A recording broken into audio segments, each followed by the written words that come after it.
Have you ever just looked at a map and wondered how a single people, with the same language, the same culture, thousands of years of shared history, could end up as two totally separate nations? Well, that's the story of Korea. It's a peninsula literally split in two by one of the most famous lines on Earth. So let's dig in and figure out how this happened. Yeah, that's the big one, isn't it? It all boils down to this single crucial question. And the answer, well, it's a story of world wars, clashing ideas, and a simple line drawn on a map that ended up changing the destiny of millions of people forever. We're going to break down exactly how it all went down. Okay, so here's a quick roadmap of our story. It really starts way back in the late 1800s, with other countries calling the shots in Korea. Then we'll jump to 1945, a massive turning point at the end of World War II. That's what really sets the stage for a devastating war and, of course, the division that's still there today. Right, so to really get to the bottom of this split, you gotta understand something crucial. For a long time, Korea's fate wasn't really in its own hands. Other, more powerful nations were the ones pulling the strings. So, for a while back in the late 1800s, Russia had a lot of control over Korea. But then Japan defeated Russia in the Russo-Japanese War, and that changed everything. For the next half-century, right up until the end of World War II, Japan was in charge. 1945.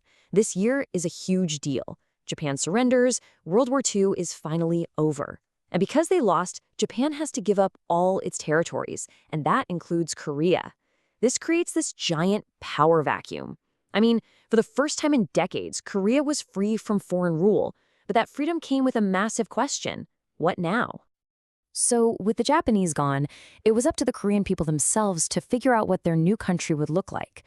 But here's the problem. They were deeply divided. The entire nation was standing at a crossroads with two very different paths to choose from. You basically had two big competing ideas. On one side, you had people who, influenced by Russia, wanted a communist government. On the other side, you had people who were drawn to the idea of a Western-style democracy.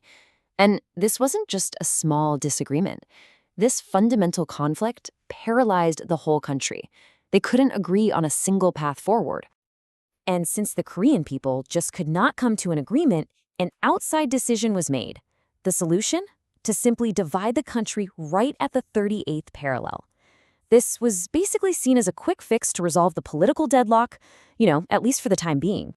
So this idea of a dividing line, well, it wasn't just an idea for long. It was about to become a very real border on the ground, a physical division that would create two brand new countries. So what exactly is the 38th parallel? Is it a river? A mountain range? Nope.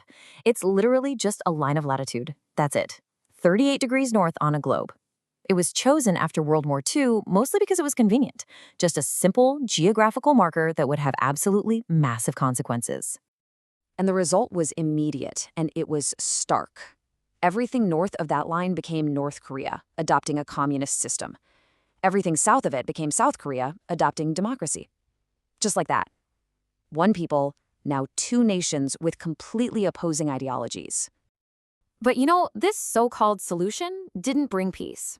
Not even close. In fact, it did the exact opposite. That line on the map became a front line. It basically lit the fuse for one of the most brutal conflicts of the 20th century. So here's how it went down.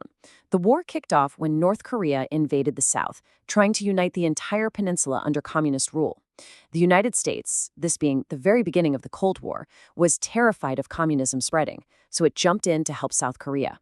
With a lot of American help, the South managed to push back the invasion and restore the border right back at the 38th parallel. And this brings us to another huge turning point. Okay, so the North had been pushed back, but the war wasn't over, not by a long shot. The American president at the time, Harry Truman, was facing a monumental decision that would really seal the fate of the entire peninsula. You can just imagine his military leaders seeing a huge opportunity. They went to Truman and asked, should we keep going? Should we cross the 38th parallel, kick the communists out of North Korea completely, and reunite the country as one democratic nation? I mean, the entire future of Korea was hanging in the balance, right there in that moment. But in the end, Truman said no. He was incredibly worried about starting a much bigger war with China and the Soviet Union, who were backing North Korea. So he chose to respect the original UN boundary line. He stopped the advance at the 38th parallel, and that allowed the North to remain a separate communist country. That decision effectively cemented the division of Korea for good. And that's the legacy we're still living with. Think about it. What was meant to be a temporary administrative line drawn up in 1945 became a permanent border. A political disagreement blew up into a war, and that war ended in a stalemate that has basically been frozen in time for over 70 years. It really leaves us with a pretty powerful thought, doesn't it? The story of the 30th parallel is this stark reminder of how solutions that we design to be temporary can end up creating permanent generational divisions. It really forces you to ask what other lines, maybe drawn for convenience, are shaping our world today in ways we never, ever intended.